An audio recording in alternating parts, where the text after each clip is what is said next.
Thanks, President Hushman. Thank you, Dr. Dworkin and Luke. That was amazing.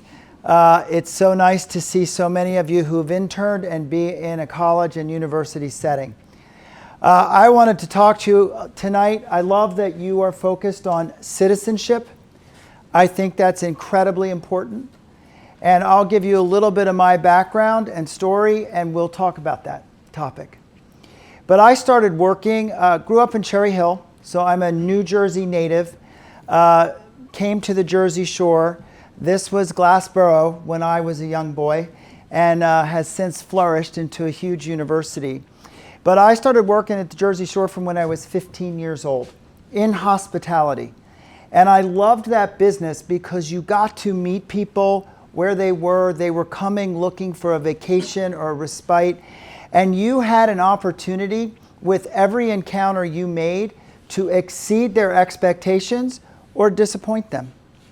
Every interaction is an opportunity to make an impression. And I loved that about hospitality. It was just a sales pitch every time, and you were offering a product.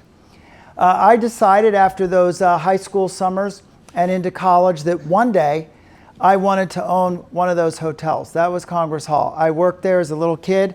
It was sort of like The Shining. Did you ever see that movie? It was pretty run down. There wasn't a lot that the hotel had to offer except an amazing location and a storied history. But the floors were crooked, the pipes dripped, the windows rattled, and we had to make the most of it. I also learned that in every situation you can find value.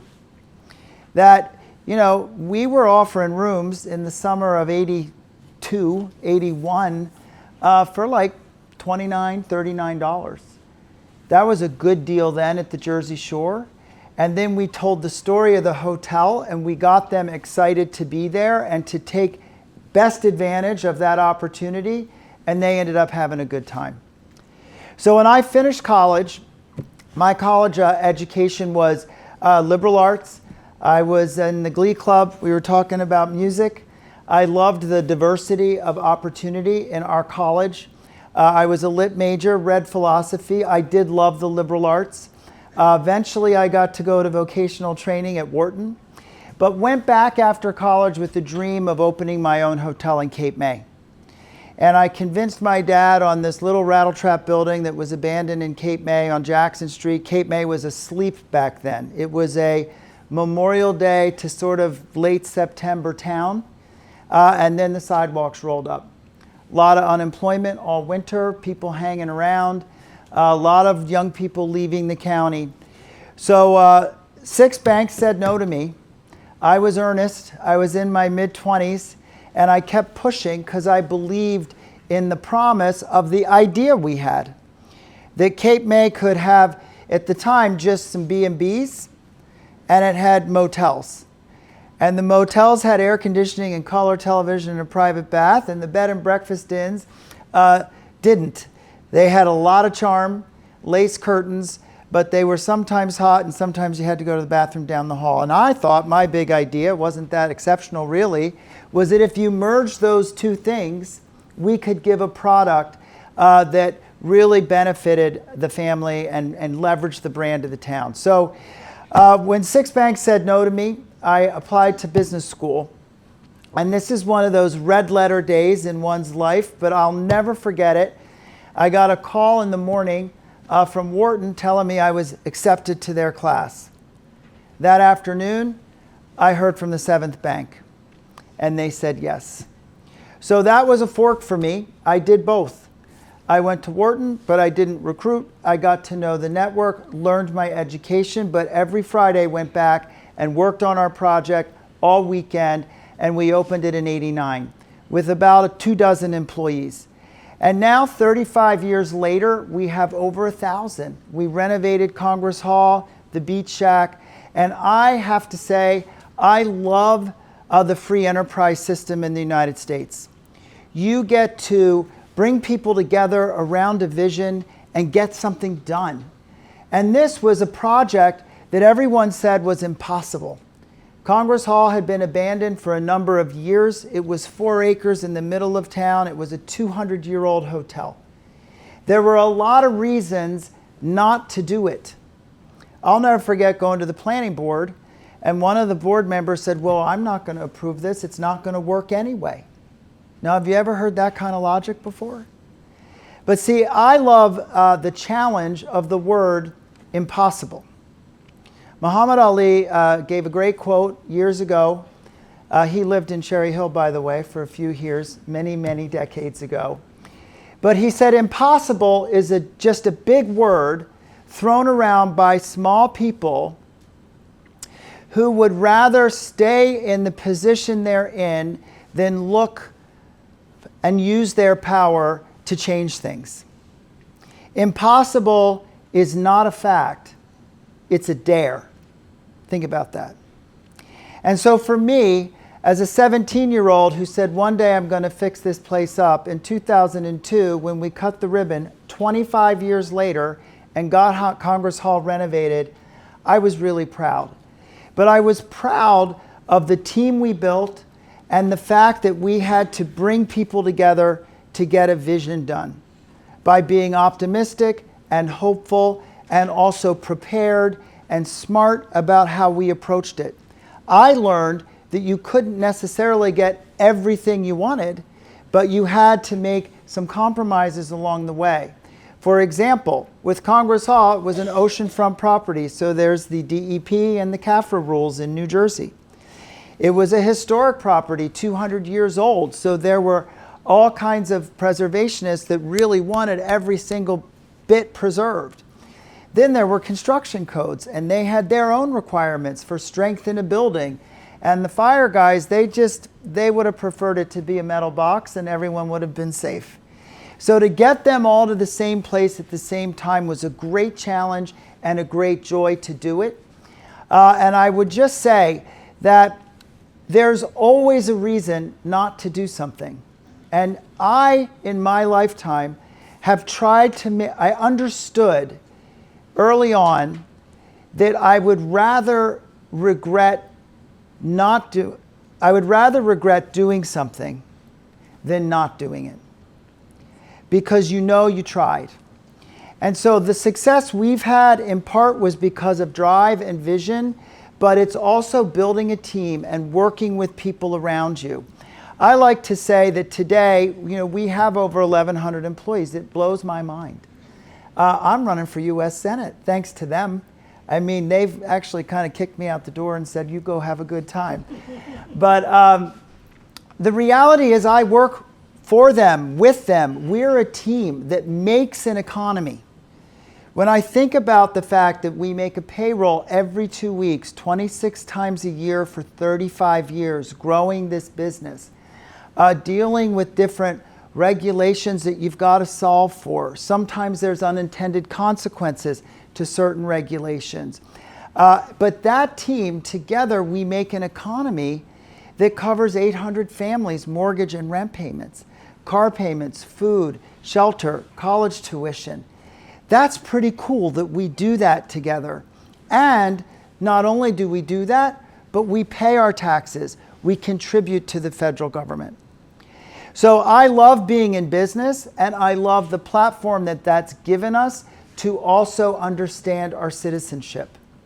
Because citizens are members of a city, that's what it means, and city is that word, it's an ancient Roman word that goes way back.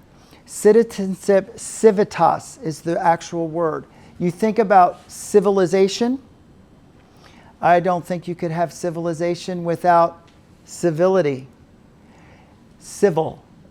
Our gathering together, we're social beings, and to live together, we have to learn how to cooperate. But it's more than cooperation. If you go back in history, there was a lot of, most people have lived in tyranny for most of the time. Someone's telling somebody else what to do. And they have power behind them to do that, and they're in control. So in many civilizations that preceded us, there was a king or a queen. They controlled the army, and they told people what to do. In fact, you were usually if you're accused of a crime, guilty until proven innocent. You had to get put in the stocks in the town square, and your friends would have to come vouch you safe. They'd have to get you out by convincing the magistrate that you were not guilty. America was an amazing experiment that turned the world upside down. Suddenly there was this concept we were going to trust our citizens, that in fact we were a self-governing nation, that we gave the benefit of the doubt to each other and therefore were innocent until proven guilty. Now think of that. That was a radical idea. So here we are today in our politics. And I remind myself over and over again that America is the greatest exception to tyranny in the history of humankind. The freedoms that we enjoy here, that are enshrined in our founding documents of speech, religion, worship, enterprise, conscience, assembly, these freedoms come with a price. It's a simple price. We have to share those freedoms with our neighbor with whom we might not agree. Imagine that. Freedom is a bit messy because you have to share it. And as we look around the world, there are plenty of countries that we can go to that have a controlled economy. There are plenty of countries we can go to that have one religion. There are countries that treat different citizens differently. America's promise was not that, but to enjoy the blessings of liberty that we have to share them, which means we have to give people space to live their lives. As I think about our founding documents, that declaration that talks about life, liberty, and the pursuit of happiness. Then you go to the Constitution that talks about domestic tranquility, the general welfare, common defense. Think of that domestic tranquility and pursuit of happiness. That implies that we have space to make our choices, to live in our homes as we see fit, to give each other space. So this to me is an important part of our civics, and it's one of the reasons, besides my love of our enterprise and wanting to bring business sense to our politics. I think we need some more business people and not career politicians representing us in Washington, but also to make sure that we understand our country and give each other that space to let the air out of our politics, that acrimony. You know, those founding documents I talk about, I think they're among the greatest ever written. But we're not a perfect nation. When I think about those documents, they were written by white men in Philadelphia, very close to here, some of whom enslaved other people. Now think, the words they wrote were actually more powerful than them, because over time they paved the way for Susan B. Anthony, Martin Luther King, Harvey Milk.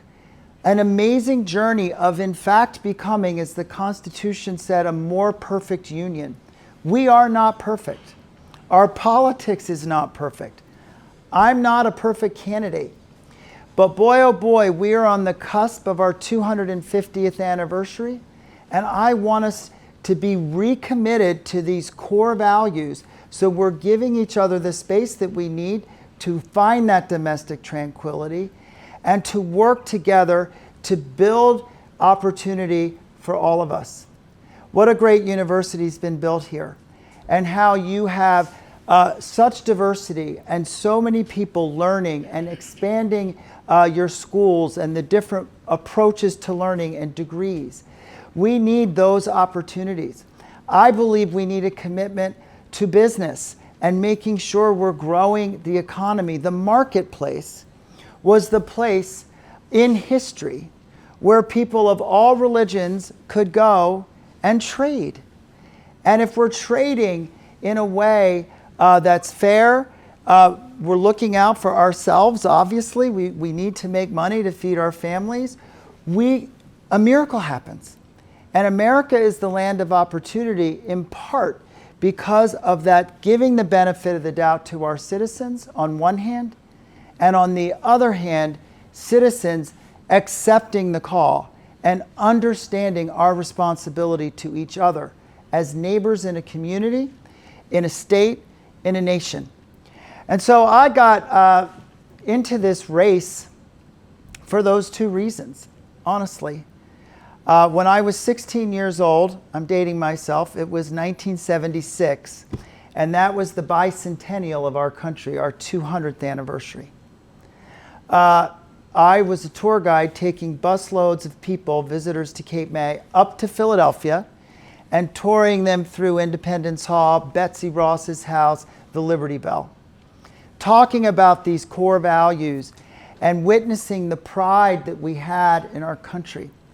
I want us to be proud again. We got 2 years until our 250th. And so I got into this race in part because I think we can do better. And I couldn't just sit there and be frustrated, be that, quarterback, a retired quarterback on the sideline, sort of complaining about the plays that were being run. I said, you know what? We are of the people, by the people, for the people. You got to look in the mirror. So those of you getting involved in through your political science education and doing these internships, public service has many, many forms to it. One is full-time working in government. We have law enforcement. We have EMTs, fire, school teachers, military, all career public servants working for our common defense, our safety, our domestic tranquility. We also have agencies, politics themselves. I happen to think it's a good idea to spice it up and maybe not have all career politicians, getting some outside views. And that's why I, as a businessman, felt compelled to stand up and see what I could do to enter the fray.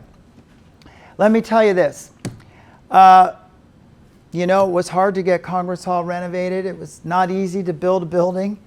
But jumping into this race in January has been the most challenging, energizing, invigorating thing that I have ever done in my life.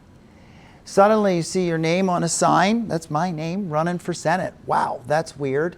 And then you go around to 21 counties and you get to know people in the most diverse state of the union, all who start telling you their hopes and dreams, their worries, their fears, getting to know the geography of our state and putting more miles on a car. I think we're up to about 76,000 miles since January 15th. My goal is 100 by election day, and if we get there, I'm going to apply for a platinum card on the New Jersey Turnpike. I hope there's frequent mile prizes or something. But so it's, and this isn't the easiest time to get involved in our politics because of the division. But actually, it makes it feel that much more important. And so civic engagement, conversations, giving each other the space to hear each other out, I think is super important. And as it relates to your dreams and future, it's very important to put yourself in the way to be challenged. Don't take the easy path. Hang out with interesting people who are smarter than you. Ask a lot of questions. Put yourself in a challenge. It would be easy for me to hang up my shoes after 35 years of doing hotels and enjoy them. I've had to dust off so many skills getting involved in this race, and how great is that? So always put yourself out there. Don't be afraid. I would always err on the side of taking a step where you'd rather regret doing it than not doing it. I think that's important. So I'm happy to wrap up and go into our Q&A, if that's okay. Great to be with you guys.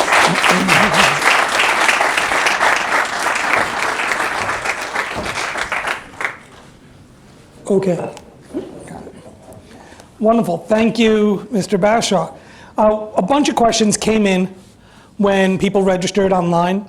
We had a few actually earlier this evening when people checked in. So try and run through them here. One of them was kind of just straightforward.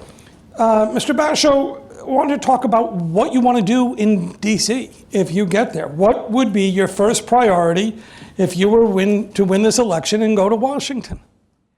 I have a real soft spot for immigration. A third, well, actually 43% of our workforce are first or second generation Americans. They came through a legal process. I actually went to the border because in North Jersey, and particularly, there's a lot of concern about border security close to New York City. And I wanted to understand it. And I saw there that, we've conflated, I believe, border security with immigration policy. We've politicized it and merged it. And to me, I lock my house at night when I go to bed. I think it's okay for a country with a boundary to have ports of entry that are places of law and order and control. I think that that's not a slight against any group. It's just saying this is our boundary, this is our door. If someone rings my doorbell, I may invite them into my house. I may say, I'm sorry, not right now. So they need to be separated. Immigration policy is near and dear to my heart, and for 30 years they've been fighting over it. We have as a nation. How many people from where, for what reason? I believe that we need to roll up our sleeves in a bipartisan way and solve this.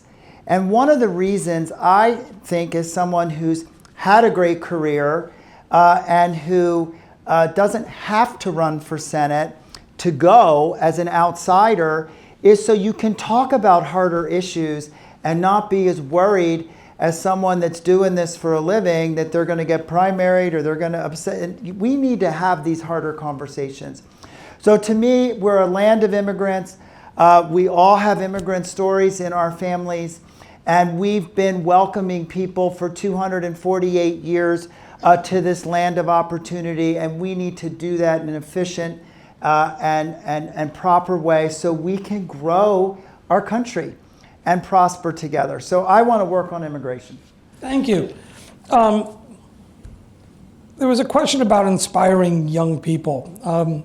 Given what often seems like endless negativity in politics, constant need to raise money, as you surely have seen in this race, and often the obligation to make sometimes unseemly compromises to things that you wanted to accomplish, but in order to do something, you're going to have to compromise here.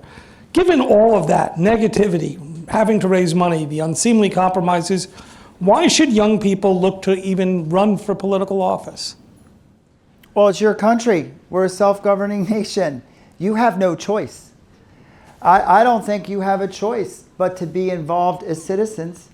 If citizens don't stand and accept their responsibility as a member of the city, then you're going to have a smaller and smaller group running things, and that will become tyranny. It just will. That's human nature. And so I think one is self-preservation. I wouldn't say, look, raising money is sort of a nightmare, but it is part of a campaign. But you also find that people understand that that's part of it, and you build a team and you do it, and you're beta testing your message, right? Does what I say have relevance to people? There's plenty of candidates who raise a ton of money with small donors. There's some candidates that raise a ton of money with big donors. It depends, but I do think that that's part of it. The compromise thing, I don't think America was intended as a society where it's winner take all.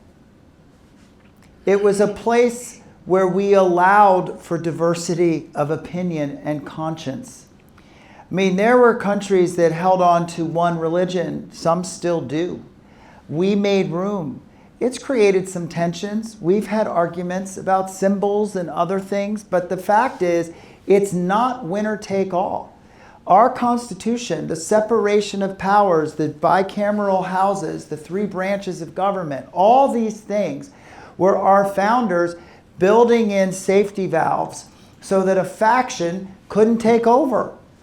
They were paranoid about factions. Madison was in the Federalist Papers.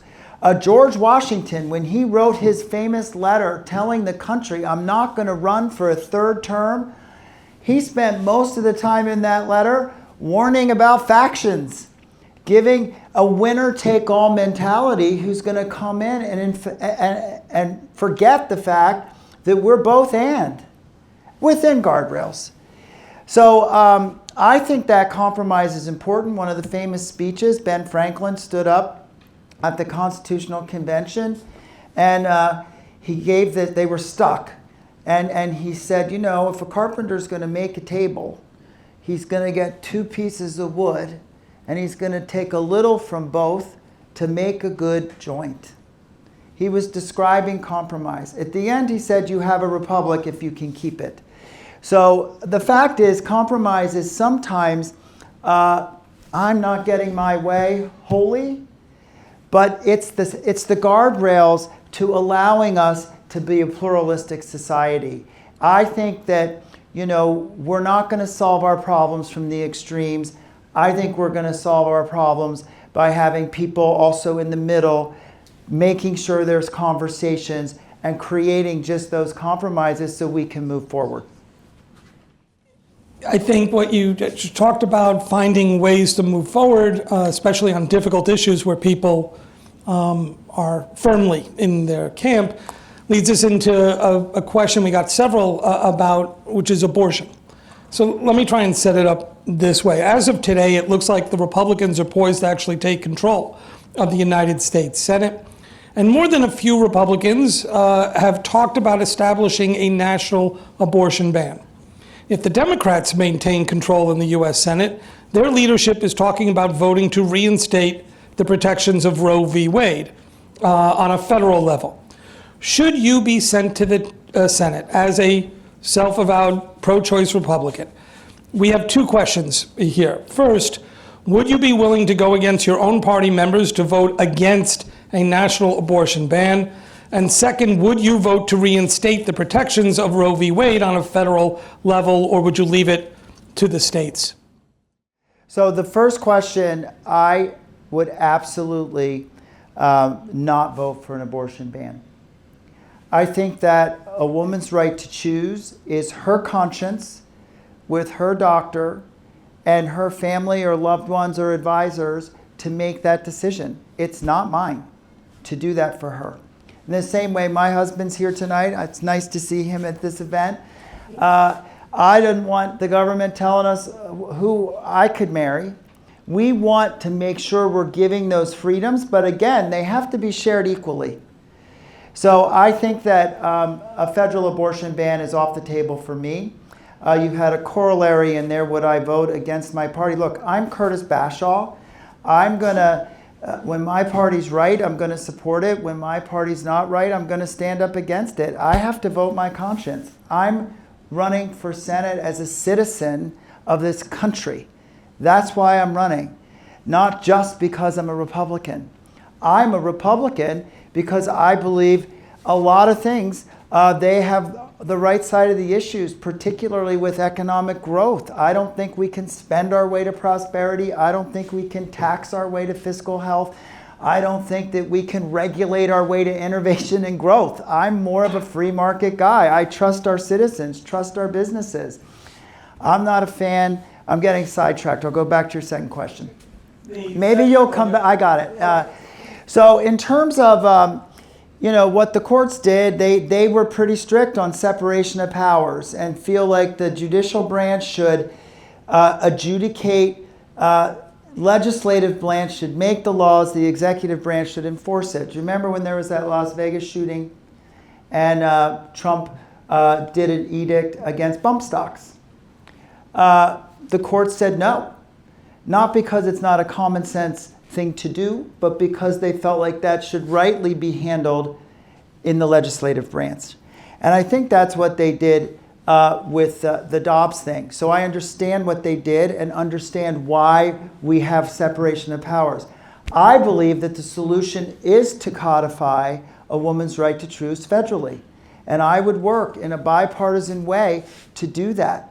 We need bills to happen in a bipartisan way. That's how Social Security was passed. That's how Medicare was passed. We've had other bills more recently that didn't have bipartisan support, one side or the other. So I would actively work to codify a woman's right to choose in all 50 states. And maybe that looks a lot like Roe. That's going to be a process of both sides of the aisle rolling up their sleeves and getting to the votes that we need to get it passed. But I think it should be in all 50 states. Thank you. It has not been a great year for the image of New Jersey politics. I teach this class, so I'm always struggling to try and convince people it's not a joke. But, we had a trial and conviction of a former U.S. senator whose seat you're now running. And indeed, we've seen high-profile political corruption cases several times over the years. At least, certainly by reputation, New Jersey politics doesn't always shine. So how do you respond when someone asks you, how corrupt is New Jersey politics? How do you respond to that? Well, I think that, I guess the easy thing to say is, well, it's just corrupt because it is. But I don't know that it's more corrupt than a lot of places. I think there's corruption everywhere. Power corrupts, absolute power corrupts, absolutely. People want to tell each other what to do. That's part of the problem with, why we have so many checks and balances in our system. But I think the best, the way to stem the tide of corruption is for citizens to be engaged and not to cede it to a power class that just keeps running things and then making a machine. It's very, very important. So, that's why I'm doing it. I got up there and we're running hard. I think there's, a lot of good people in politics that are the unsung heroes that are down there negotiating, doing policy, working with legislative assistants, trying to get good stuff done. Others are grandstanding, posers on the sideline. They'd rather have good social media posts than roll up their sleeves. But New Jersey, there's 565 towns in a small state. We're one of the first 13 colonies. We go way, way back. People are used to their fiefdoms. And so it's definitely, people like to control things. And it's changing every year. Our Republican Party, who I was involved with in this whole primary, it's the most diverse group of candidates I have ever seen. It's amazing to me, the different ethnicities, the different, the number of women. It's changing. Our politics is changing, our country's changing, and I think that this corruption thing, it's easier to get caught these days. There's social media and everything else. So I think that we need to stand up and serve, and we hopefully will see it rooted out. As you can imagine, we got several questions submitted relating to what's going on in the Middle East. Since the attacks of last October 7th, the situation in the Middle East, specifically involving Israel and Iran, and Iranian-backed groups like Hezbollah in Lebanon, Hamas in Gaza, and extending all the way to Yemen and the Houthis, seems to be continuing to spiral out of control. What is your assessment of the situation, and what should the United States be doing? Great question. I mean, the Middle East has been a topic since I was in college. There's been tension on and off again through the years. I think that, I like to try to get some clarity and just put sunlight on the situation. We have allies and we have enemies around the world. Nations have that. And I think it's important to support our allies and to be their friend, especially democracies. I don't think that we can micromanage from far away a situation that's emergent. I'm not sure the best foreign policy is to tell President Putin, well, if you don't go incur too far into Ukraine, then maybe sometimes we're negotiating things and sending signals I don't think that are that helpful. So I do think we need to be peace through strength, I believe in. When I think about clarity in foreign policy, one of the greatest memories I have was way back in the 80s when Ronald Reagan said, "Mr. Gorbachev, tear down that wall." And he did. There wasn't a shot fired. That's peace through strength. So I think there needs to be clarity. With Israel, the United States does not negotiate with terrorists. We know Hamas is a terrorist organization. Hamas's mission is the eradication of Israel. So we don't negotiate with terrorists as a country. I don't know why we would expect Israel to. None of us want to see gratuitous humanitarian casualties. I think that that's a terrible thing.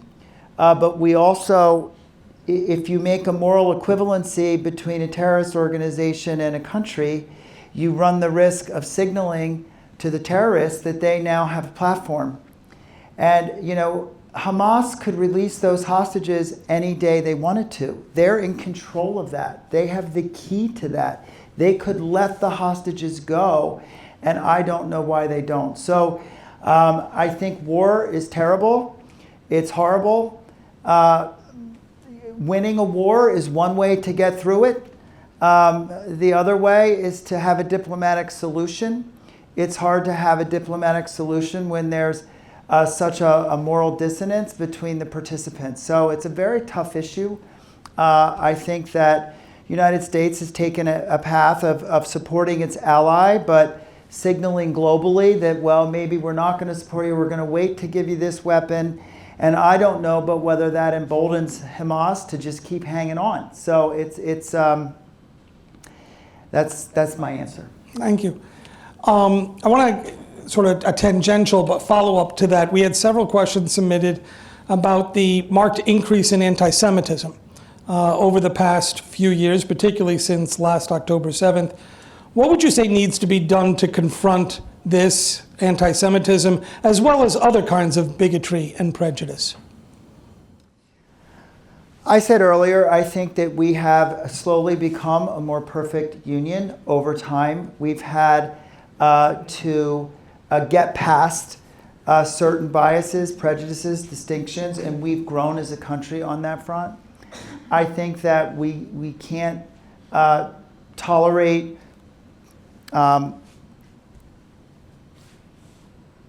violence against other groups.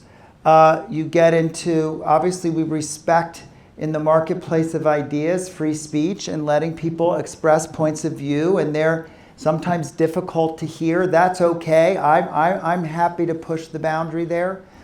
I give an example. I came out as gay. I was raised in a very conservative Christian family. My mom didn't believe it was God's plan for me.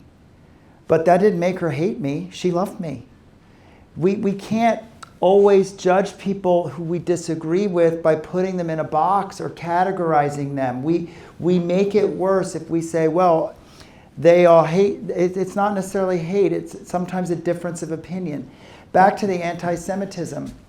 When this, I went to the Rutgers campus when I obviously read about Columbia, then there was an encampment at Rutgers, and I went there. I wanted to see it firsthand and just take it in.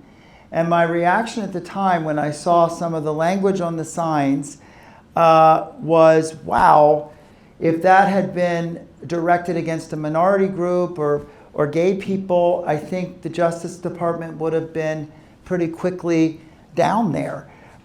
So universities are wonderful crucibles.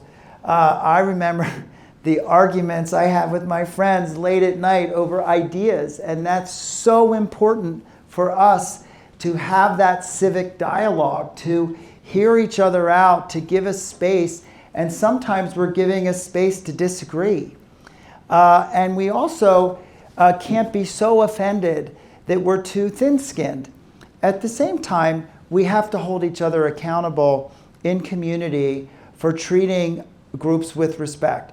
Anti-Semitism has flared its head for millennia. And,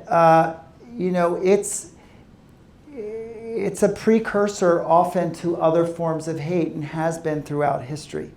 But we've seen that with a lot of different groups and pendulum swings in countries. And this is why, I take our system all day long, where we can fight it out, have the hard conversations, and force ourselves to moving forward and giving people their rights and respect, but give each other space to exist. So, I'm proud of the progress that we made as a nation. I said it earlier, just that whole thing with Susan B. Anthony, Martin Luther King, Harvey Milk. Wow, think of the ground we broke. And we didn't come from a good place, but we came from a place that set up a framework for us to become a better place. And I think we have, and I'm hopeful that we will continue to going forward. I want to just keep on this theme for a second. You obviously mentioned it. If elected, you'd be the first self-identifying gay man from New Jersey in the U.S. Senate. So in that sense, you are a trailblazer. The question that came up was, have you experienced any kind of anti-LGBTQ hatred or discrimination during your time as a candidate or in business? And would you be open to sharing what happened and how you handled it? Wow, that's a great question. I didn't experience very much in the campaign. There were a few innuendos out there in the primary. I was not the most conservative person in the primary, so they thought I was more too far the wrong way in the primary, and that was, it got flirted with. But again, I'm not a person that's going to run to that and say, wait a minute, why are you? Like, I kind of let it vent. In my life, I was came out in New York. I had moved away up to the city and wanted to, explore my life. I met somebody that I liked who was a banker. We were hanging out. We would go to Cape May a lot. We got involved in advocacy work. It was early AIDS. There was gay rights was really a newer movement then. And I realized that same thing I said earlier, that, I grew up in this background, and they thought gay people were all like this. And then here I am in this group, and they thought all Christian people were all like this. And they were both wrong. There's no market on intolerance. It can happen on the extreme right, the extreme left. It can even happen in the middle. And so that was helpful to me to want to be someone that integrated my life and was Curtis Bashaw. This is who I am. Back to my first boyfriend and in New York was so big, there were so many gay people that you could stay in your group more easily longer. But in Cape May, which is a small town, and I had my business going and I was running my business, you couldn't hide. Ironically for me, the coming out was easier in a small town, just living in community, than it was in a big city where we could still say segregated more easily.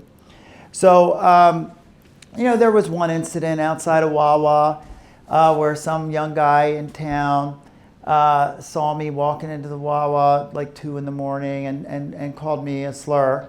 And I looked over, I knew who it was, and I said, what'd you say? And I walked over and I said, why are you so upset? And I stood there and I said, are you really, really upset? He goes, you just shouldn't talk to me. I said, well, go ahead and hit me. Is that gonna make you feel better? Hit me. And he stormed away. 4 days later, he came up to me at a county fair and he goes, I was really out of line. I'm very, very sorry. And it took a lot of courage for you to do what you did. And I just think that, so that was unsettling for me. I was older than this person. And not everyone's going to respond in the same way in a situation. But I do think owning your space, being willing to be, first and foremost, I am Curtis Bashaw. I happen to be a business guy raised in New Jersey. I happen to be gay. I happen to be a Republican. I happen to really like gardening, and that's why we have a farm now.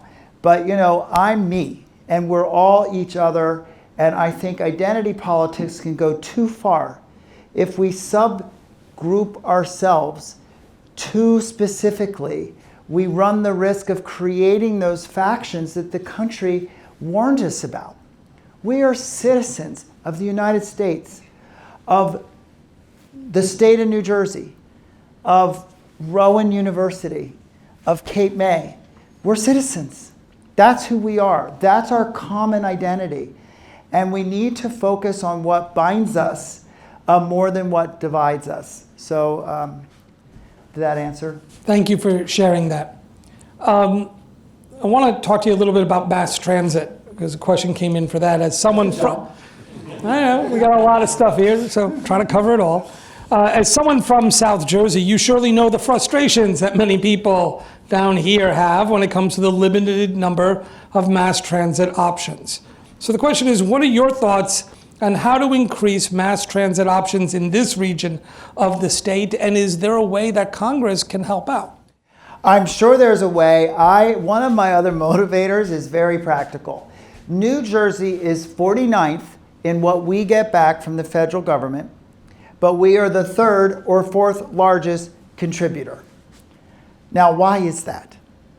We've had the same party run in the Senate for 52 years since there's been a Republican senator.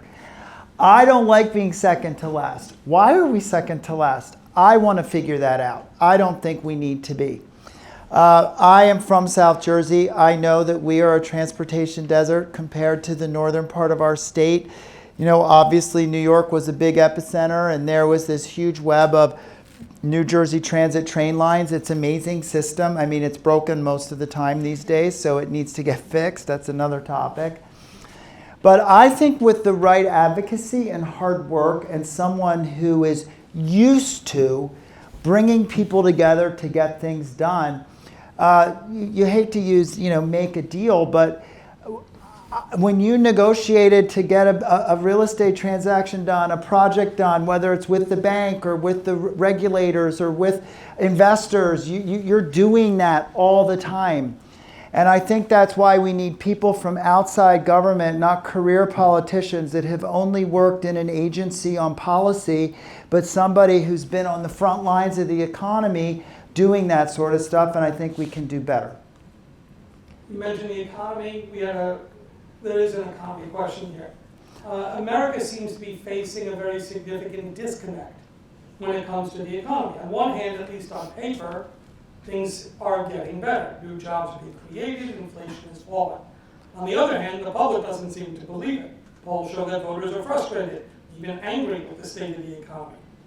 So from your perspective, what is the state of the national economy, and why does there seem to be this disconnect between the numbers and public opinion?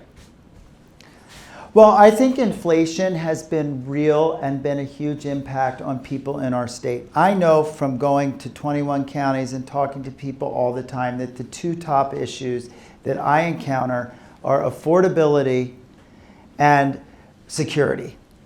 People want to be able to afford a home. They want their kids and grandkids to be able to stay in New Jersey. They don't know why we have the highest property taxes in the nation. And you just look at your bills over the last 4 years and they've gone up a lot. That's just the facts. So, this last month, the inflation report came out last week. It actually ticked up above expectations a little bit, but it's definitely settled some. But I think the fear is that most people who live by a budget in their homes, I live by a budget with our hotels. I've made budgets for 35 years. I can't spend more than we take in or I'll be out of business.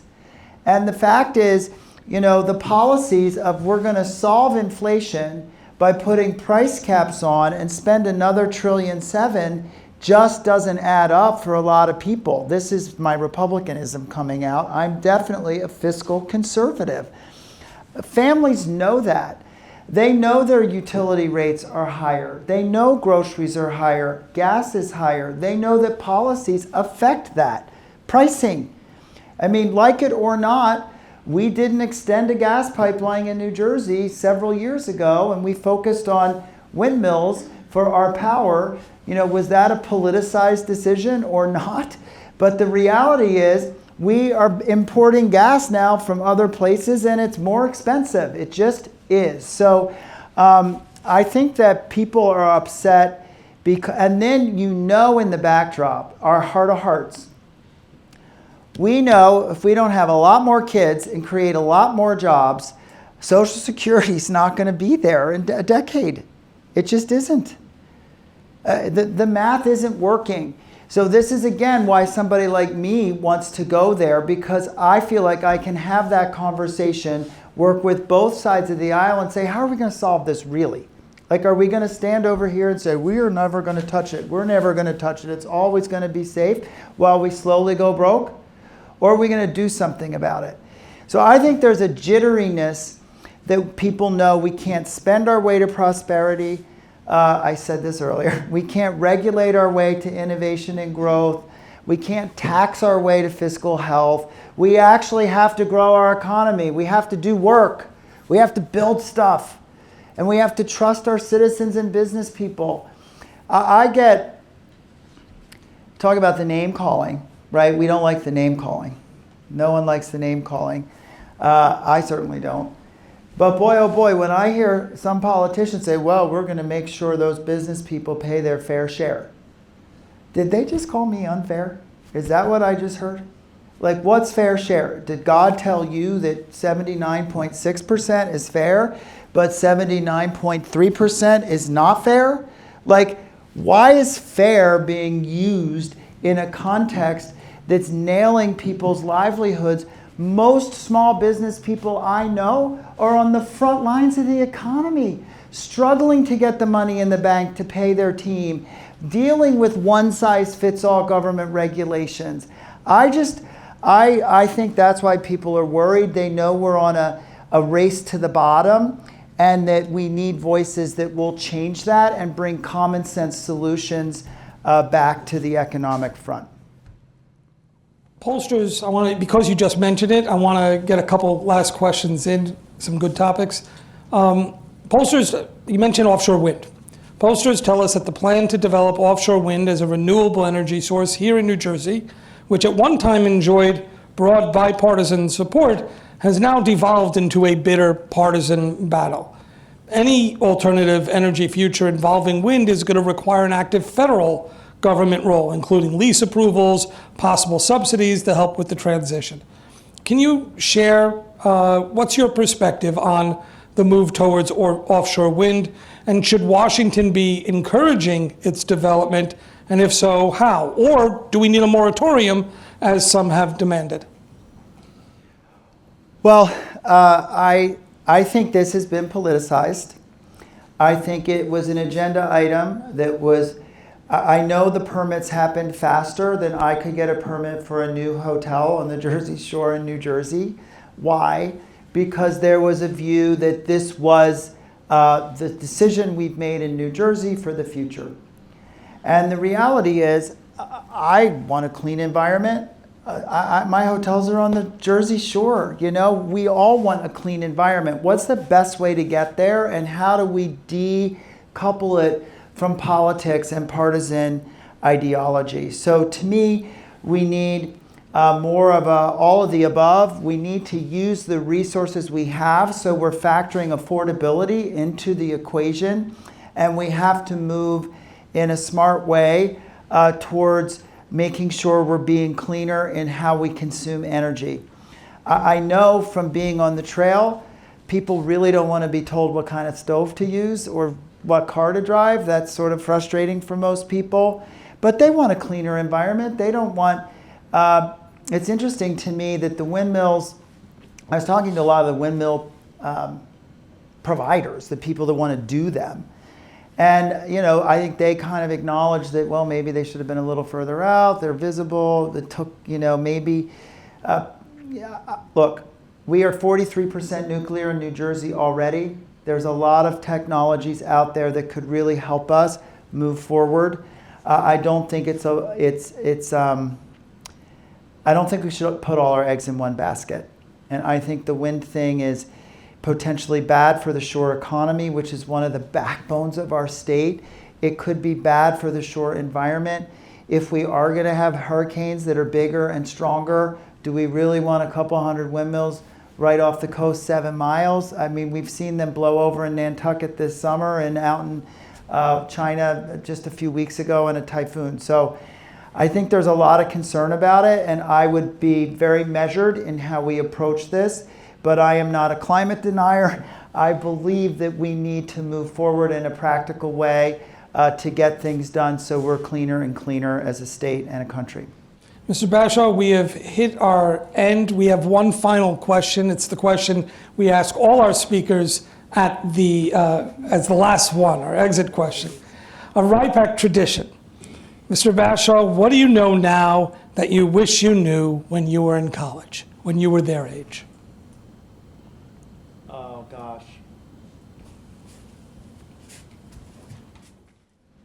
I mean, this is a cliche, but I wish I knew how much power I had when I was 21 and how quickly 20 years goes. 20, 40, 60, boom, boom, boom. It really does. Noah just turned 21 yesterday or 2 days ago. We had a fun celebration with him, turning 21, becoming legal. A Rowan student. Yes, a Rowan student who's been very well behaved up until his 21st birthday. And, you know, I said you're 1/3 my age. And it's kind of wild because it truly is a blink in the eye. So don't shrink from, you know, stretching yourself, pursuing your goals. Of course you have time. If you don't know exactly what you want to do, that's okay. But make sure you are enjoying each phase and moment because it motors. You know, I'd love another go. If I was 21 right now, there's a lot of things I'd do differently, but I wouldn't change the journey I've been on. So God bless you guys. I'm very happy to have been here today. Great talking with you. Thank you. I want to thank Mr. Bashaw. As a parting gift, you're going to be the first one on your block, I'm sure, with a genuine RIPAC t-shirt. On the back, it reads, "Workforce Development for Democracy," which is what we do. And so, sir, thank you very much. I appreciate it. This was wonderful. Thank you so much. Enjoy.